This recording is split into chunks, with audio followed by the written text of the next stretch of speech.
It began not with a sound, but with its absolute and utter cessation. One moment, the world was its familiar self, a symphony of background noise, the distant hum of traffic, the murmur of a breeze through the oak trees, the cheerful, mindless chirping of sparrows. The next, a silence so profound it felt physical descended upon the city. Dr. Aris Thorne, a theoretical physicist who lived inside equations more than he did the real world, dropped his porcelain coffee cup on his kitchen tiles. The shatter was not just loud, it was obscene, a violent intrusion into this new, impossible quiet. He rushed to his balcony, his heart a frantic drum against his ribs. The street below was in chaos, but it was a silent movie of panic. People were pointing upwards, their mouths forming screams that produced no sound. Not a single bird flew in the sky. Not a single car horn blared. The world had been muted. The initial hypothesis was a mass auditory hallucination, a shared psychotic event. But Aris knew in his bones it was something else. This was a change in the rules. Sound hadn't just disappeared. It had been deleted from the universe's codex. His research, once confined to whiteboards and peer-reviewed journals, became a frantic, desperate scavenger hunt for data in a world gone eerily quiet. He noticed the second hook 3 days into the silence. The leaves on the trees in the park, once dancing in the wind, were now perfectly, unnaturally still. Not a single one trembled. The wind itself had ceased to exist. Panic curdled in his stomach. It wasn't just sound. A fundamental law of physics, the movement of air, was being systematically erased. If you're finding yourself pulled into this unsettling new reality, consider subscribing to the channel and hitting that bell icon.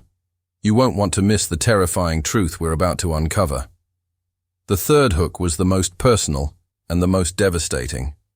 Aris, surviving on canned food, tried to light a gas burner for warmth. The spark from the igniter flashed, but no flame followed. He struck a match. The chemical head smeared into nothingness against the strip, leaving no heat, no light. Combustion was gone. The universe was not just losing its attributes, it was reverting to a prior state, stripping away the layers of complexity that made life possible.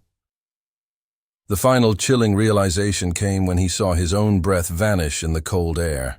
The condensation of water vapor, a simple thermodynamic process, had been scrubbed from existence. The world was being simplified, its laws unwound one by one. The climax arrived on the 7th day. The sun rose, but it was a pale, cold disk in a stark, gray sky. It provided no warmth.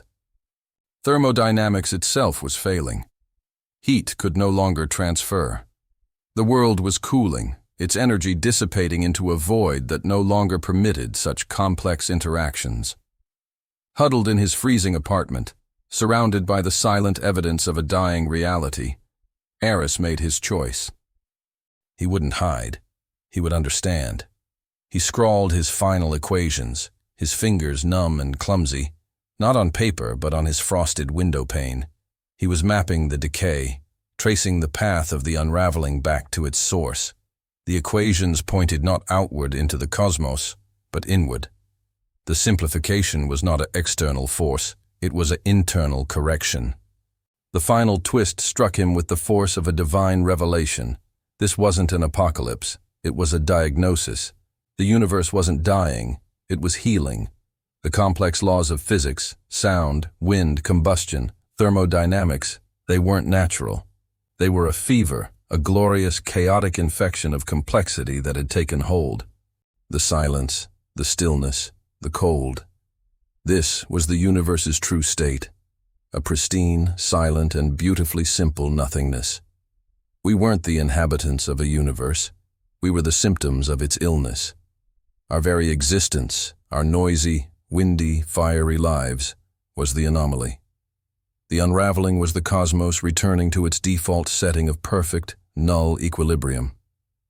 Aris Thorne sat on the floor, a smile touching his frozen lips, as the very atoms in his body began to slow, their vibrations calming, their existence simplifying into a peaceful, eternal silence.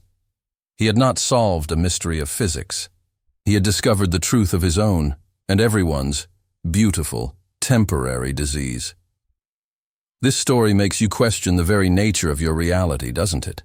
For more tales that twist your perception and unveil unsettling truths, make sure you subscribe to the channel and press the bell so you're re-notified every time we explore the shadows just beyond the ordinary.